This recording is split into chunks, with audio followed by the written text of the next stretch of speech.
So even though people are thinking, oh, we're clear, the storm is going to Cape Coral and Fort Myers, there still will be a significant element of this very wide storm. Okay, we talked about this a couple days ago. This storm from side to side is about as big as Texas. Is it as big as Texas from Fort Myers to Miami? No. So the storm is still going to be over you. The winds, the hurricane force winds, still into Miami. Okay, maybe not 140, but 85 or 90. I don't want to be on a beach. I don't want to be on land. I don't want to be in a storm surge when that happens in Miami.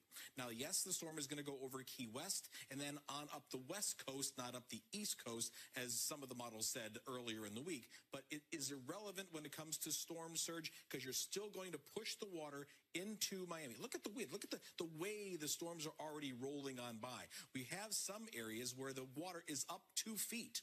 This storm is still 150 to 200 miles away, and by the time it gets closer, that wind is going to truly increase into Biscayne Bay, and we will flood Miami, at least part of it. We may even flood all the way up to Fort Lauderdale because the intercoastal will be all the way up there and push the water that direction too. But what's really more important, if you're in Naples and Fort Myers, in that area, this is what's happened overnight. Chris, the model went from somewhere around making landfall in Marathon to very close to Summerland Key. Let's just call it Key West. That makes a difference on what happens on the southwest side of the state. This is the area that is going to see the significant surge. The models have been pretty consistent, although clearly the European model has done better over the last couple days. This is what the rainfall looks like right now. The winds are 130. When the storm gets in the middle of the channel between the Florida Keys and Cuba, the water is warm enough that the storm may regenerate into a large Cat 4 or to a Cat 5. Something different for you, Tampa. The winds may very well be 115 and not 85 because the storm isn't here. The storm is now closer to you. It's in your zone. Also, you may flood parts of Tampa Bay depending on how far north the storm gets. So this is all different from the overnight hours. And Chris, I just want to show you because I made this graphic earlier and I haven't really been able to use it. This is downtown Miami with everywhere that's blue here with a 6-foot surge. So there's water in downtown. There's water all along these buildings in downtown with a 6-foot surge coming over the seawall. And 6 is probably relatively optimistic. We'll have to see if it gets to 10 or not. But 6 is pretty good now with the storm back out to the west. If it gets to 10, I'll have to remake this graphic and push that water much farther west. That eye leaves the Cuban Keys and gets into the Florida Straits, the storm will regenerate. Right now it's down to 130. There's something to be said for that. If it doesn't regenerate, that's a positive thing for the Keys and for Naples. But you know what? We already know that there's been some devastation in Cuba because of it. So, it's someone we knew someone was going to get hit. So far right now, it has been the Cuban Keys, and the people here of northern Cuba have really been hit hard overnight. One of our reporters was there, and we watched in awe of him just trying to stay on the air. That was Patrick Ottman. We hope he's okay. So far, so good with him. The winds are blowing offshore, and that will take the storm surge away. For a while, we were concerned. The water was he was on the second floor, and the water was almost that high. Here we go, 130 miles per hour, moving west at 12 miles per hour. Here's a Category 4 hurricane making landfall very close to the Florida Keys. We're talking about Key West, either that or possibly dry Tortugas. It may go west. All right, thank you. It is amazing how little it takes to make a big difference. The wind picks up, the comms go out, your ability to communicate is gone. Then what do you do? What do you do if the cell towers go down? Another variable that makes the officials and the experts say, if you're in an area where you have to move, do it now before the storm is here. Now, how do we know so much about these storms? A big way, storm chasers. People who go out there, who measure things, whether they're in planes, way up in the sky, right into the eye of the storm, or who follow them on the ground. Ben McMillan is one of those chasers. He's with us now. Ben, can you hear me? Yeah, good afternoon, guys. We're just outside Fort Myers, Florida, on Interstate 75 as we reposition for this hurricane. All right, great. Thank you, and thank you for your patience. You know, it always amazes me how you guys can hear me when you're like up by the eye of a storm or in the middle and so close to a tornado, and yet I can lose communications here with barely a breeze hitting us in the back. So with this storm of Irma, what do you think matters for people to know who are in its path in Florida right now? The biggest thing, guys, is just the shift of the track. There's kind of a false sense of security for the cities along the western coast of Florida, and we felt that the eastern coast was the most at risk for significant damage. However, the shift of the track is just an indicator of how quickly these situations can change, and officials are rushing to kind of find places for people to go and reevaluate evacuation procedures on the western border, getting to a place of safety, because these hurricanes, they don't follow a plan. They don't have to do a certain thing. They're going to kind of have their own way as they work their way through the ocean and then onto the shore. And it's very unpredictable. That's why us as storm chasers, we're constantly shifting our position and trying to adapt to the changing environment. What is the significance of location within a storm? The idea that if the eye isn't going to pass over us, we're okay. There's not much to worry about. What do you say as a caution, especially with this particular storm, given its unusual width? The eye is a smaller area in the hurricane, but a lot of folks don't understand that the hurricane wind field stretches out much further than the eye. And in this situation, we have a hurricane wind field of 75 miles at least in width, and we're looking at the entire western Florida coast that will most likely experience these hurricane winds. Areas from Naples to Fort Myers, Port Charlotte, Sarasota, Tampa, and Point North are all going to be entire western forecast coast that will most likely experience these hurricane winds. Areas from Naples to Fort Myers itself, Charlotte, 3 million people just in that, and Point North are all going to be entire western forecast coast that will most likely experience these hurricane winds. Areas from Naples to Fort Myers itself. Ben McMillan, thank you very much. Stay safe and let us know what we need to tell the audience. I'll check in with you soon. Anderson, the good news is you're in the right place to tell people what they need to know about Irma when she comes to Florida. The bad news is you're directly in the path, as Ben was just describing. Yeah, actually, as we were driving here on west on I-75, the only gas station we were able to find that was open, there were no lines really there because there really were no vehicles heading in this direction wisely, and you could get gas, but you could only get about $25 worth. There was another storm chaser actually getting gas, and you never really want to be heading in the same direction that a storm chaser is heading. Nevertheless, here we are. But for the people in Fort Myers, I mean, as we've been talking about throughout the day, Chris, the alarm bells are ringing. People know the clock is ticking.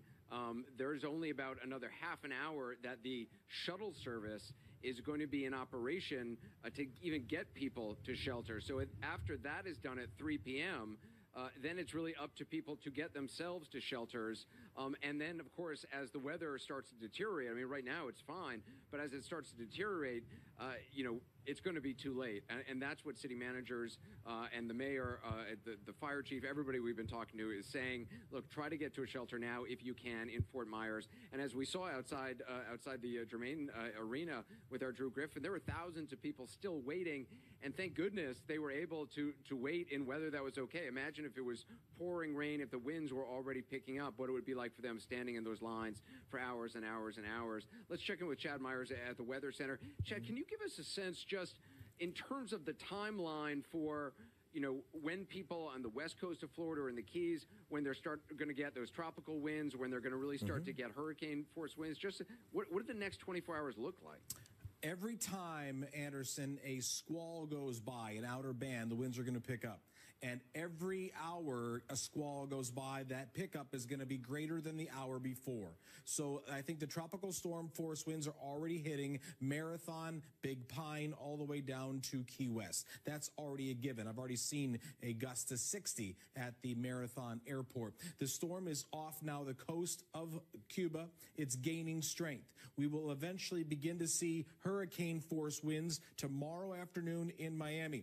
This is the map now of the brand new European model, and I'll get to the track in a second. These are the max winds that we're going to see over the entire storm, not just 1 minute, 1 hour, or whatever. The entire storm. Your max wind in Key West is going to be 138. Naples, 132. Fort Myers, 136. Orlando, because the storm has shifted even more toward Tampa. Now you're not over 100, you're 94. Not that you can tell the difference, but it's better.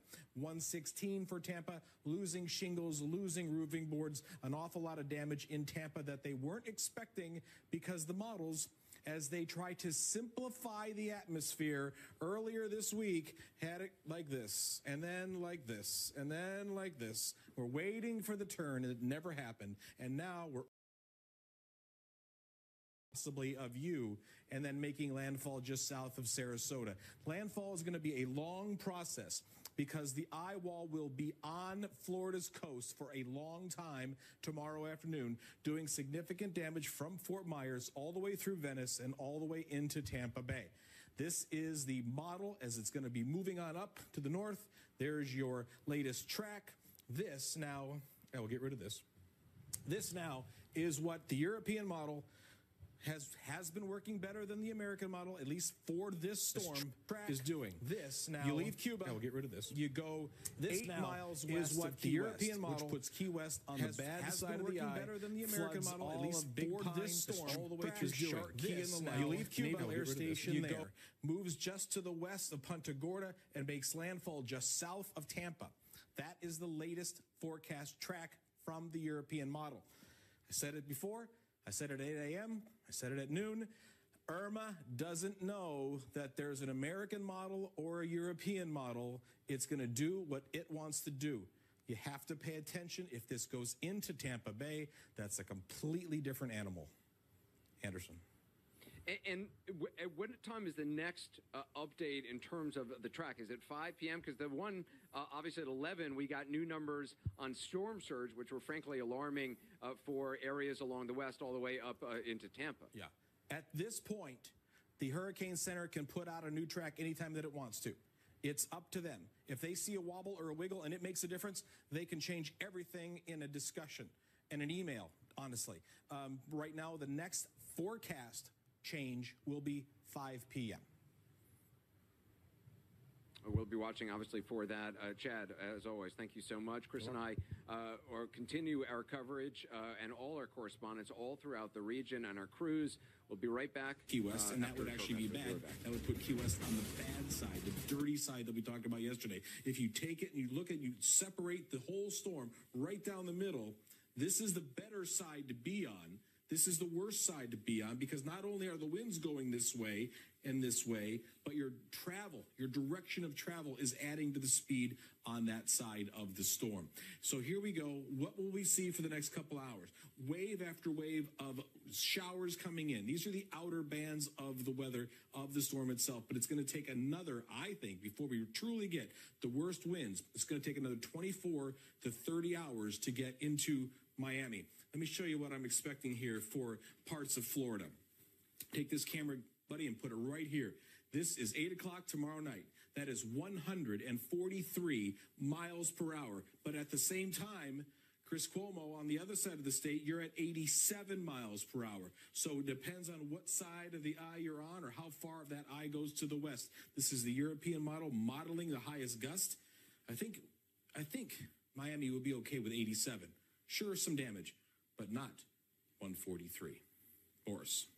All right, Chad, thank you. In the CNN Weather Center. 3 is doing some damage. What do you see? And it is certainly going to head over warmer water, Chris, and likely regenerate at least a little bit. What I'm seeing now, the Hurricane Center just put out the 11 o'clock advisory. And this is for you, this is for the Keys, and for Naples and Fort Myers all the way up to Tampa. The storm surge has increased. The water bubble under the storm is large. The wind that's going to blow the water onshore is high. So now, from Captiva all the way down to Cape Sable, 10 to 15 feet. They have bumped that 3 feet higher. And this does not matter, Chris. Listen to me on this. The Hurricane Center, this does not matter about tide at all. The tide is only about 1 foot. So the difference between 11 and 16 or 10 and 15 doesn't matter. It's life-threatening. Pay attention to it. Don't even consider what might happen at low tide, because low tide is insignificant when you're talking 10 to 15. Now to Fort Myers, 6 to 10. And a big change for a major population is Tampa. Tampa Bay, 5 to 8 feet of surge into the bay because now the storm is literally on the west coast of Florida. A little less for Miami. You're 4 to 6 now. To the north of there, Fort Pierce, Melbourne, West Palm, 2 to 4. And they stayed with the 5 to 10 along the Florida Keys. That is the takeaway from this 11 o'clock advisory, and I'll have more as we get it because it's still coming in minute by minute. We're making graphics as fast as we can, but All you need to know is that if you're in Naples and Fort Myers and you're less than that, plus the wave height above sea level, it's time to go someplace more safe. All right, Chad, listen, we are getting the information out, and people should heed the warnings. I'm only mentioning that we're not near high tide now, just to show what the new normal is for the pendency of this Hurricane Irma storm track. We're still a day away here, and we don't have high tide. And just this small difference in winds we've seen, Chad, boom, it's right up over the docks here. The boats are moving in a different way. It's coming over the bulkheads, and we're still nowhere and nothing in terms of what they expect. We're still just seeing gusts here in the 30 to 40 mile an hour range, not even sustained. So we'll check back with you in a little bit. Right now, they're down to about 125, but they are right on the